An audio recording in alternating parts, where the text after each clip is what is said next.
This one is for all of you simps who love to open your mouths and shame single men for staying single, using the same rhetoric as these corny, toxic, bitter-ass feminists we have here in the West. You know what I mean? Especially you boomers, right? You see, you boomers make the entire world sick, honestly speaking. Y'all promote marriage like marriage is this thing to be cherished, this and that. This ain't y'all generation, clowns. If you're too blind to see that women today are not like those of back then, get off the internet. Stop advising young brothers like me, oh, you gotta go get married. You are setting men backwards. Oh, we finna see. We finna see what happens when you give all this false hope and false rhetoric and the consequences that come with it. We know the truth, and we finna dive into this stuff. And the whole world finna see it. Live, living color.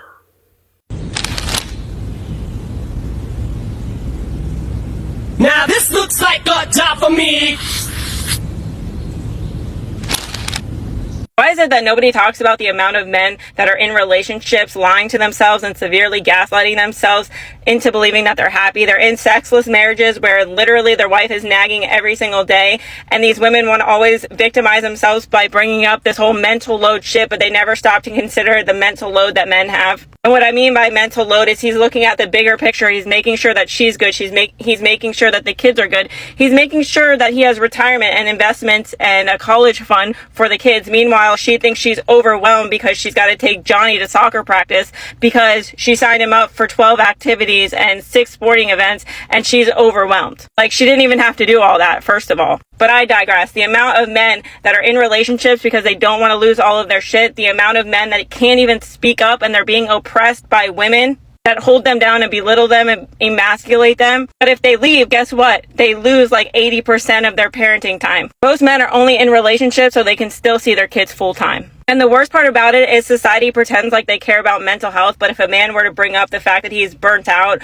or the fact that he feels like he's not good enough because he's not providing enough and his marriage is failing, then he still gets blamed for it and he's looked at as a weaker man. But yet it's only the women that are oppressed and supposedly surviving in their marriages, even though there's men out here that literally haven't been touched, haven't been affectionate with their wives, and their wives want nothing to do with them for the last 10 years. Okay, bye. I'm gonna be real. A lot of y'all are suckers. You know, y'all ain't got no purpose. You got no plan. Y'all married men, for the most part, especially in the West, got no ambition. Y'all let society bully you into doing what they wanted you to do. And now look at y'all, trapped in such a sturdy prison with invisible walls. And I noticed one thing. A lot of married men, for the most part, are pretty much jealous of single dudes like me. Or dudes that are in relationships with women overseas like me. Brazil, to be specific. I know what it is. Quit parading or acting like everything's hunky-dory. Y'all are suffering in silence, and we know it. Have you guys noticed that most married men aren't actually happy? Most married men are lying to themselves and gaslighting themselves into thinking that they're happy in a marriage which is loveless, sexless, where the woman always argues and belittles and emasculates them. Their wife endlessly nags at them while they're working full-time, trying to provide for her, for the family. Men will often victimize themselves and say that their mental load is overbearing. Meanwhile, the man has to look at the big picture, worry about the wife, the kids, working every day, endlessly paying for all of the bills, providing. He has to worry about investments, about retirement, about the college funds for the kids. Meanwhile, the woman only has to worry about preparing dinner, keeping the house clean, making sure that the kids are happy and healthy. The woman will say that she's overstimulated just because she has to cook dinner and keep the house clean. but they never stop to consider the mental load that men have. Most men stay in relationships so they don't lose everything, so they can see their kids and they don't have to split custody. It's truly so sad how many men gaslight themselves into staying in a relationship where both parties are not happy and they feel like they can't speak up because they have a wife who berates them or emasculates them and belittles them on the daily. Y'all want evidence? Here's evidence.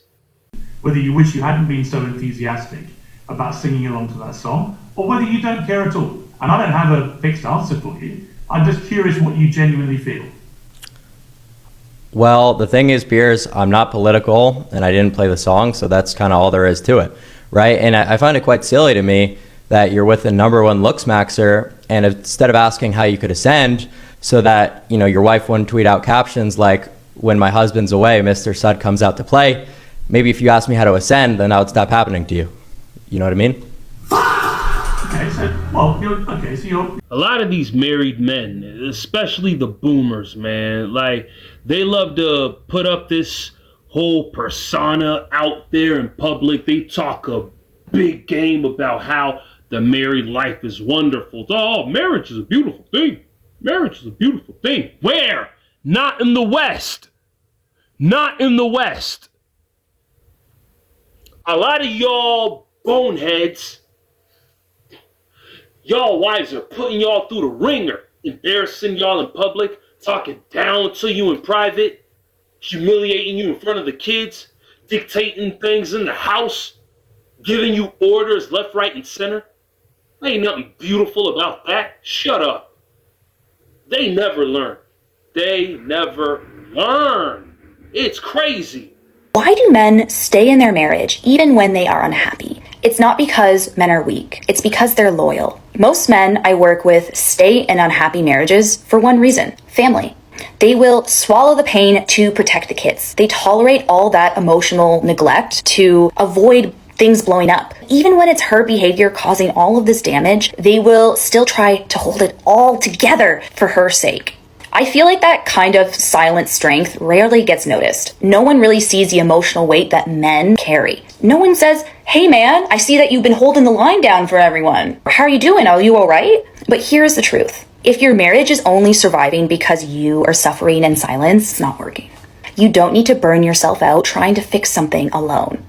DM me the word improve if you're done surviving and ready to lead with strength and peace. You do not have to do this alone anymore. Men that are unhappy are really quiet. Men that are unhappy, they're not going to argue with you. They're not going to confront you on anything. An unhappy husband is a quiet husband. Because men that have been criticized over and over and over again go quiet. Men who are with women that are always trying to tell him what to do or take the lead or be unsubmissive. He's tired. He's quiet. The woman that says, "I'll do this for him if he does this for me," your husbands are going to get really quiet. Men stick around. It's a big deal if a man actually asks for a divorce. Men are stayers. They will stay, but they're going to be unhappy. And you think as the wife that he's the problem.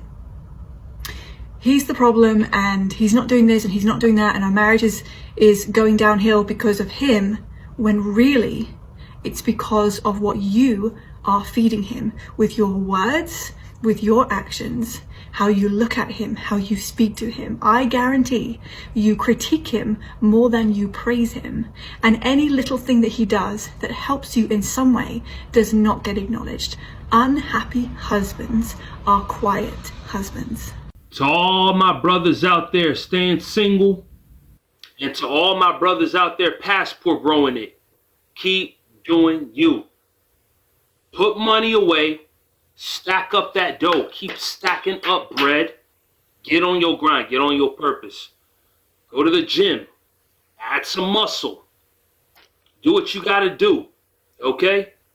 Because being in the position of these miserable ass modern day husbands we see today, that's not where you want to be. Now let's listen to the words of immortal greatness. One of the worst things we can do as men is to be with women who don't want us. I've been in that position too.